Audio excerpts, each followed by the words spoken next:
अस्सलाम वालेकुम सामीन। तो आज हम बात करेंगे निश्तर हॉस्पिटल मुल्तान के बारे में। हाल ही में उसके बारे में एक न्यूज़ आपने सोशल मीडिया पर वायरल सुनी होगी कि निश्तर हॉस्पिटल मुल्तान की छत से कुछ डेड बॉडीज़ मिली हैं। ये बात बिल्कुल हकीकत है और इसको सुनकर मैं भी हैरान हुआ और बहुत सारे लोग हैरान हुए, क्योंकि ये बहुत ही एक गिरी हुई हरकत है। बात शुरू करते हैं जुमा के दिन से, जब पंजाब के वज़ीर आला पंजाब के जो मशीर हैं तारिक ज़मान गुज्जर साहब, वो विज़िट पर गए हैं निश्तर हॉस्पिटल मुल्तान। उन्होंने देखा कि छत पर 3-4 लाशें पड़ी हुई हैं और इस हालत में पड़ी थी मैं आपको दिखा भी नहीं सकता। और इन्होंने एक कमरा देखा, वो भी लाशों से भरा हुआ। तकरीबन 200 लाशें जो थी वो जहाँ फेंकी गई थी। तो इस पर सोशल मीडिया पर बहुत तेज़ी से ये खबर वायरल हुई। तो बहुत ही ये गिरी हुई हरकत है। तो अब हम बात करते हैं कि इसके बाद इसमें क्या पेशरफ्त हुई है और ये कैसे हुआ। तो इस पर जो गवर्नमेंट की तरफ से इंक्वायरी लॉन्च की गई है, उस पर मून सिलाई साहब का ट्वीट आपको मैं दिखा देता हूँ। इन्होंने कहा कि ऑफिशियल इंक्वायरी लॉन्च की गई है, जिस पर इन्होंने बताया कि ये अननाउन डेड बॉडीज़ होती हैं, यानी कि लावारिस जो लोग होते हैं, जो फौत हो जाते हैं, उनकी डेड बॉडीज़ हैं, ये हॉस्पिटल लाई जाती हैं और ये स्टूडेंट की लर्निंग के प्रोसेस के लिए रखी जाती हैं। यानी कि MBBS के जो स्टूडेंट हैं एनाटॉमी डिपार्टमेंट के, वो इन लाशों पर सीखते हैं कि कैसे ऑपरेशन किया जाता है। चलो ठीक है, सीख लें, पर ऐसा तो नहीं है कि उन पर सीख के उनको बेयारो मददगार छत पर फेंक दिया जाए। तो ये बहुत ही घिनौना यानी कि काम एक आप समझ सकते हैं। तो इसके बाद मून सिलाही साहब का कहना है कि ये बॉडीज़ हैं, ये बहुत ज़्यादा ये स्मेलिंग दे रही थी, इनको फ्रीज़र में नहीं रखा जा सकता, जैसा कि वो सरद खाना आपने सुना ही होगा। तो इन बॉडियों को वो कहते हैं इसके बाद रखा जाता है एक कमरे में, जब खुश्क हो जाती हैं इनमें से हड्डियाँ ले ली जाती हैं, वो भी स्टडी के लिए। यानी कि सारा काम ही वो कह रहे हैं कि हमने ये स्टडी पर्पज़ के लिए करते हैं।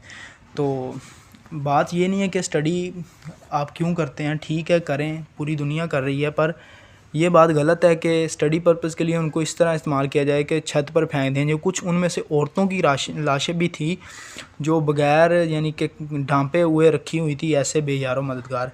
तो बहुत ही यानी गिरी हुई हरकत है। इस पर जो हॉस्पिटल के HOD हैं, उन्होंने भी क्लियर किया है कि यानी कि मेडिकल यूनिवर्सिटी की जो HOD हैं उस डिपार्टमेंट की, एनाटॉमी डिपार्टमेंट की, उन्होंने भी क्लियर किया है कि ये जी नॉर्मल बात है, ऐसी कोई बात नहीं है। आवाम को एजुकेट करने की ज़रूरत है कि आवाम नहीं समझ रही कि इसकी कितनी ज़रूरत है। यानी कि ये वो कह रहे हैं नॉर्मल चीज़ है, कोई बुरी बात नहीं है, ठीक है।